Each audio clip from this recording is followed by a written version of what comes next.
All right, welcome to the show, everybody. So, again, my name is Micah with CoronaVirusDiaries, and I am here with Marc Holley, who is the owner operator of Atlas Defense Minnesota, amongst many other things, security consultant, former Marine, private security specialist. But without trying to tell you guys too much about who he is, I'm just going to let Marc introduce himself, and we'll just jump right into the discussion, which is going to be on security today.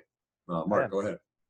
thanks, Micah, and yeah, I appreciate the opportunity to be able to contribute to your project here. And I kind of landed where I'm at literally today, um, just from like a combination of my time in the Marine Corps from 2008 to 2016 as a embedded police advisor with foreign militaries ranging from Afghan police, South African, and other service members. Like Micah said, I was in the Marine Corps, and as a military police officer and a shooting coach, that's mostly what we were tasked with, was training foreign police. Um, Throughout all that time, I was also staying in the Twin Cities, so I was able to study a little bit, go to school for a couple of different tries. I made a better Marine than I did a college student though, so that's why I ended up going back and forth to Afghanistan twice. My second time was as a security contractor, and that kind of like definitely gave me one of those more practical hands-on experiences, just in a variety of high threat environments. Traveling by myself as a civilian was far different than deploying as a Marine. So And that's I was when still, before you, yeah, just before you had gone to Afghanistan, that's really where kind of our worlds yeah, collided. It was in corporate America. You were yeah, operating, what is it, a tier 3 data centers. You're doing security basically on an entire yeah, campus, but as well as tier 3 data centers, tier 4. yeah. That was when I was at Thomson Reuters.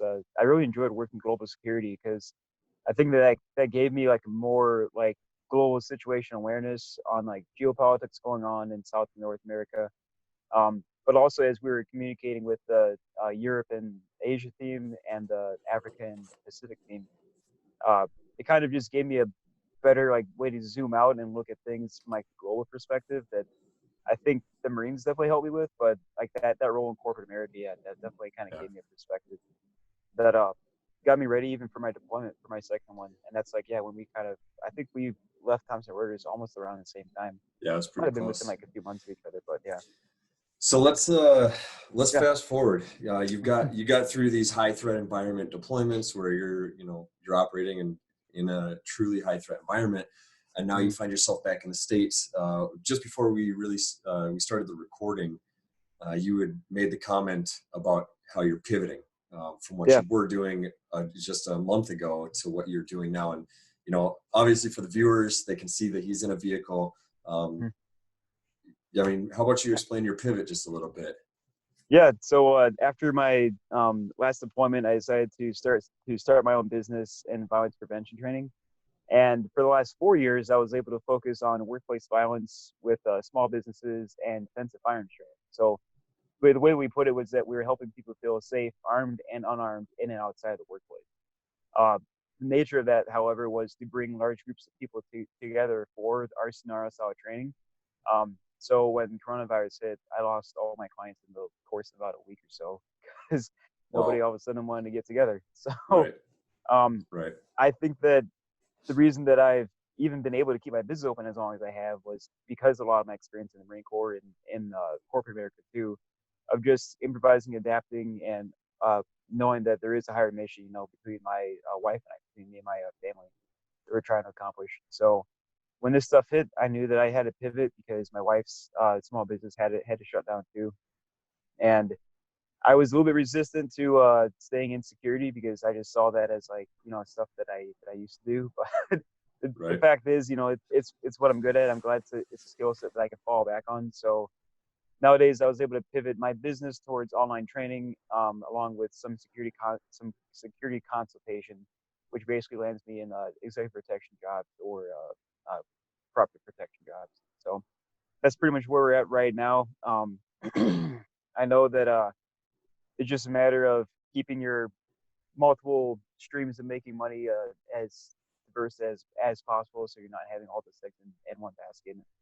That's something that I learned just from trial and error after trying to just make money just one certain way. So that's why I'm doing security now, online training. Um, but also just working to help everybody feel safe on their own terms. And I noticed that, at first I thought there wasn't going to be a whole lot of rush towards like permanent carry. For some reason or another, I just didn't really think of that I mean, until I all of a hit you sudden. up, yeah, because I had Yeah, hit you up and right. said, "Yo, like I'm looking at getting a concealed carry. I don't even know they're processing any of that stuff anymore." Yeah, I State just level, taught an online class actually yesterday for one of my Marine buddies.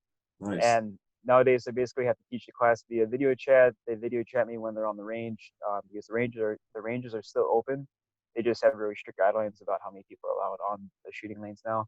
sure, And yeah, Hennepin County is still open as of now. I had to check up on the website, and they have some protocols in place for COVID.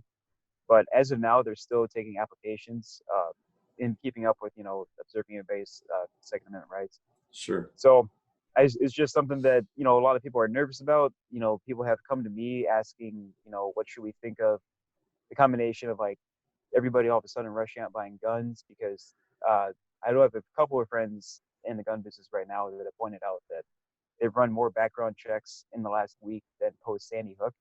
And wow. up until uh, Sandy Hook, or so after Sandy Hook, that was the highest spike in background checks for gun purchases. And this has, So, I think, 300% so more. regarding gun purchases, right? Like, I mean, I kind of saw it coming. Like, Mhm. it's just kind of the nature of. I mean, we're in Upper Midwest, Minnesota. Most people I know have multiple firearms. Hunting and Mhm. and personal defense. What's your take on somebody that maybe has absolutely no background with firearms, no training, um, going out and buying something for home defense, like under the circumstances where Well, it's the funny thing is that like there's a lot of gun owners even during our peacetime, or what you want to call it, before COVID, that would just go out and buy guns that they saw on YouTube or on their favorite video games. yeah, So I think that like that's always been an issue. That's always been a percentage of the gun owners population, and that's just inexperienced people that buy guns because it helps build up their identity. Um, and especially with this crisis going on, this is something that uh, on a large scale, nobody's really had to deal with this kind of discomfort of sacrificing personal freedom. So buying a gun gives me some kind of feeling of control, right, and that's something that I was interviewed on the American Diagnosis podcast a couple months ago, and Dr. Gounder was talking about that too. How it is kind of like a identity-driven decision too that gives people like a feeling of control when they buy a gun, and then they identify as a gun owner, and what can go wrong because I'm the good guy with the gun. Right? right. So as you can tell, there's a pretty dangerous key assumption there that just buying the gun or possessing that firearm in and of itself makes you safer. And there's plenty of stats and facts out there that show that's not the case, because you need training, you need uh, thousands of repetitions to really get to the level of mastery that you should feel comfortable enough to carry a loaded firearm. So that's why there's going to be a lot of gun purchases. I would like to think that people are going to spend all the free time that they have back at home now, maybe working with their guns, learning about them. That's why I'm putting out as much content as I can on the Atlas Defense page about that stuff. Yeah, Um, and for all the listeners, the Alice Defense Minnesota, their information will be in the links below. You should definitely check it out. yeah, But and yeah, I think that if you're thinking about getting a gun, or maybe you already have purchased a firearm, it's just worth thinking that decision all the way through, playing out those what if scenarios a little bit more in detail. And that's what I coach all my clients through when they get their permanent carry too. It's not just if a bad guy breaks in the house, I'm going to shoot him. Right? That's good. right, That's not a very in-depth decision making cycle. When in fact, if you play that scenario all the way out, right? Do I know where my gun is? Is it here? What direction am I going to be shooting? What happens when I miss? Does my family know what their job is? Those are a lot of things that people don't really consider when they buy a gun, again, because they just assume that the gun's going to be in the right place at the right time when they need it. And right. I've been hired by clients who survived a home invasion, thinking that all of his guns hidden throughout the house were going to protect him, and he lost $20,000 in cash, let alone his wall safes. Wow. Because he was one of those types of gun owners that bought the gun, never practiced with it, hid him, stashed him away throughout the house, and then he still got robbed. So that's why he So, hired me, though. so it sounds like some pretty sound advice that just having it is one thing. Mhm. Understanding how to use it and having the psychology and the understanding of when to use it is really Mhm. paramount. So let's you talked about a pivot, and I'm thinking pivot from the firearms. There's a lot more information that everybody can find out about, like by reaching out directly to you. And ideally, I'm going to have you come on the show once a week, touch That'd be it. base, and maybe we'll kick some ideas around. But I really liked when you first started talking about, even within your personal world, pivoting and Mhm. that pivot and that adaptability. And it's a mindset type of I know there's got to be other industries that is problem solving, but military, Yeah. they teach pivot, or they teach problem solving and rapidly The just OODA loop. Yeah. on to the next one, right? Yeah. So then you carry that over into your personal world. What's some other suggestions or concepts maybe you want to touch on in terms of personal security or personal awareness of um, these people that maybe have no traditional security background Yeah. training or anything like that? Yeah. I'm glad that you mentioned it as like personal awareness, because it can be kind of like a nebulous idea sometimes when you talk about situational awareness or spatial awareness. Um, a lot of it hinges on you just being mindful of where your focus is in the first place. And there's plenty of suggestions that are out there. I'm not a doctor by a long shot, but some things that I've noticed is that there's a common thread of mindfulness and being present minded throughout situational awareness, throughout the higher level gun professional trainers that are out there, and just being mindful of what kind of where your focus is means that you should try to hold yourself accountable by journaling. I think that that's one of the simplest Sure. things people can try to do at any point throughout the day, as long as it's the same time throughout the day. And that's just journal. And that's kind of forcing you to recall scenarios that you went through. Um, Maybe it can be mundane, small, minutia things. But the funny thing is that the more that you journal, Uh-oh. the more you start closing that OODA loop. Oh, sorry. Oh, yeah, we just lost a little signal. It's good. Yeah, I just got one of my clients just texted me. Okay. But that's all to the ends of closing what you call that decision making loop, that OODA loop of observe, orient, decide, act. But consciously observing your actions is something that even sometimes like the best like tactical high speed guys don't necessarily realize that they're skipping over, and that's making that a continuous loop of improvement based on observing the repercussions or the fallouts of your own actions. Meaning, how did I feel when I didn't get any sleep last night? What did I notice the day after? What did I miss? Did I feel forgetful? Was I fatigued? And oh shoot, maybe that affects my immune system too, right? Right. So that's what I noticed. Kind of at least helps people take that first step of being personally aware, being self-aware of the things that they do that contributes to their level of awareness, to their the resilience of their immune system, especially nowadays with COVID. Uh, People that are not doctors like myself, like I'm not going to say anything about the nature of the disease, but what I can share is stuff that I know about, like building your immunity, and that is actually connected to building your own situational awareness to the ends of being mindful where your focus is. So that's a lot of what I teach in the classes, and that was usually carried out with actors, where I bring in role players, put my clients through like a controlled scenario where they have to de-escalate a domestic disturbance or a non-compliant client. And that was where a lot of my clients learned the most, was when they were thrown into those scenarios. But now again, we just have to pivot. Instead of doing this in small groups or large groups, now we just kind of have to pivot to a more individualized, personalized approach. And that's why I think like the most base level thing is just to try to start journaling, write that stuff down. um, and from there you'll just start noticing your own patterns, and that could be as simple as like trying to break out of the pattern of when you go for walks, break out of the pattern of when you go grocery shopping, or any other of those times when you absolutely have to leave the house.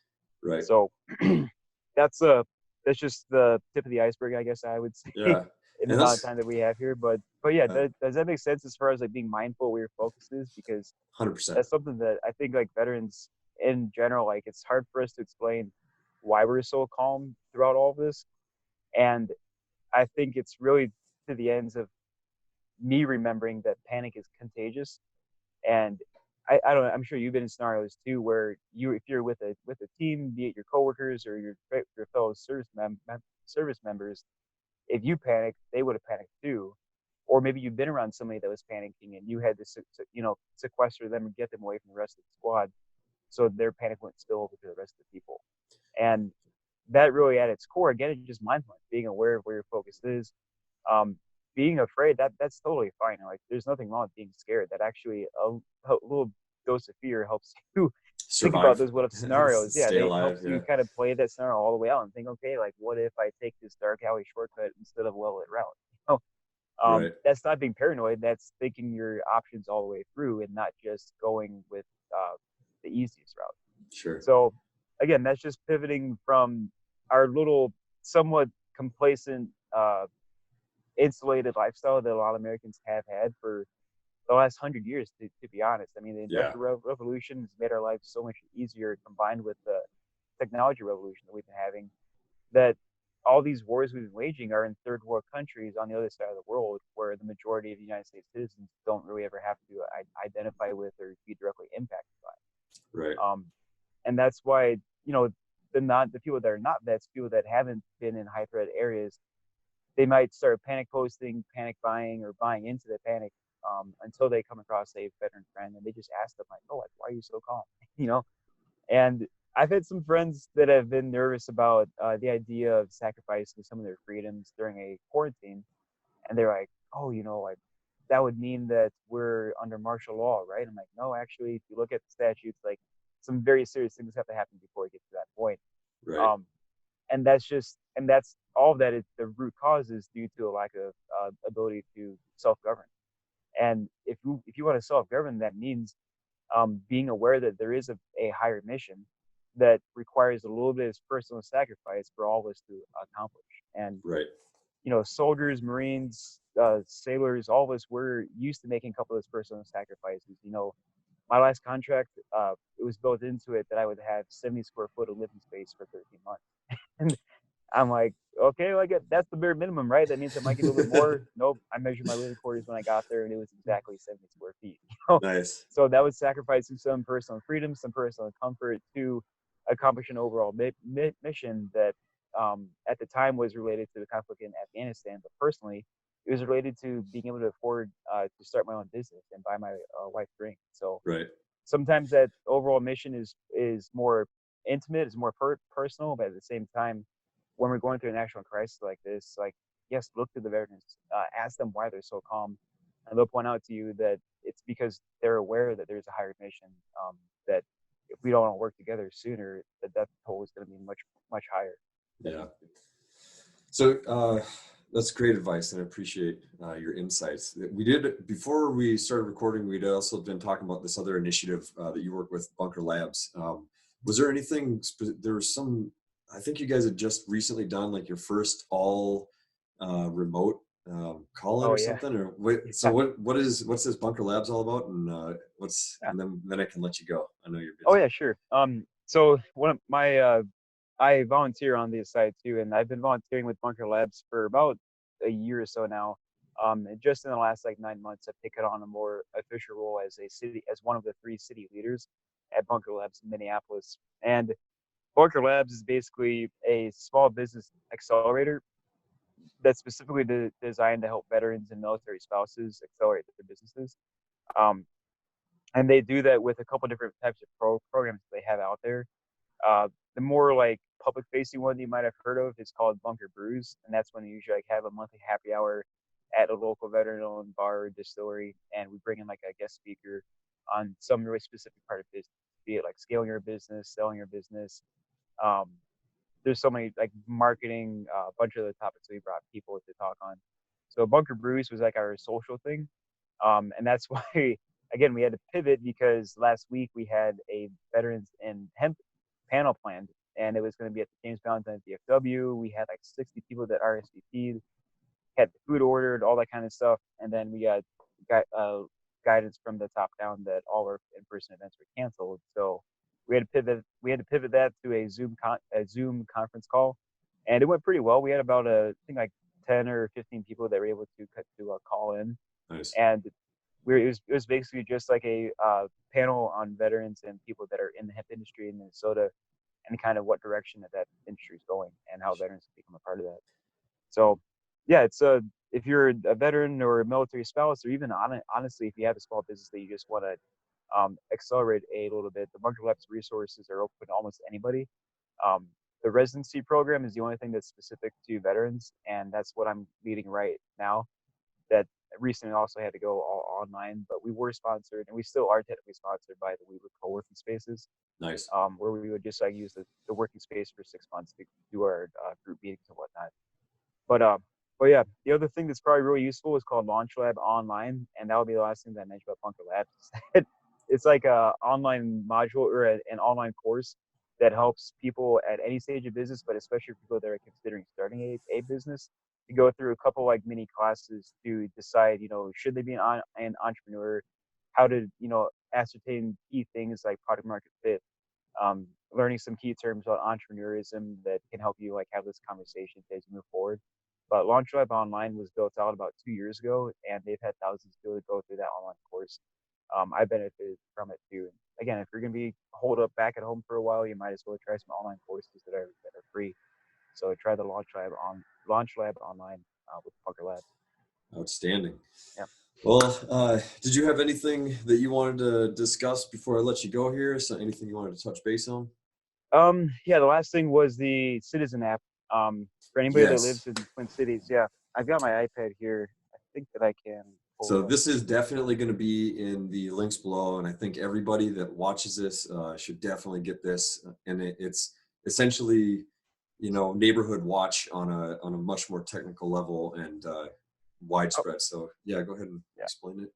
yeah. If you just add the link in the show notes, that probably would be the easiest way for people to learn about it. But the short of it is that it's a community AI assisted situational awareness app that basically has AI screen all the 911 calls from the Twin Cities, and then it geotags them so you can see physically where these calls are coming up. I don't know if you can see on the map there. Yeah, All yeah. those dots are where there's 911 calls within the last hour, and it's just good for you Can to you? be able to. I'm sorry, Mark. Can you show Yeah. that again? I said something and it popped my face up. I want the viewers Oh, to be able to see this thing. Go yeah. ahead and talk. So this is basically a live map of all the 911 calls in the last 24 hours in the Twin Cities, and Okay. they're color coded. So the yellow ones are incidents that happened in the last hour. Like this one, I see 4 miles ago, there's a fight at a gas station, or a little bit closer, there's usually like the home was burglarized. Um, so it's an app to at least let you see like what's going on in your neighborhood as far as the 911 calls go. And if somebody like myself is nearby, I actually get paid to upload and live stream video from the scene of the incident.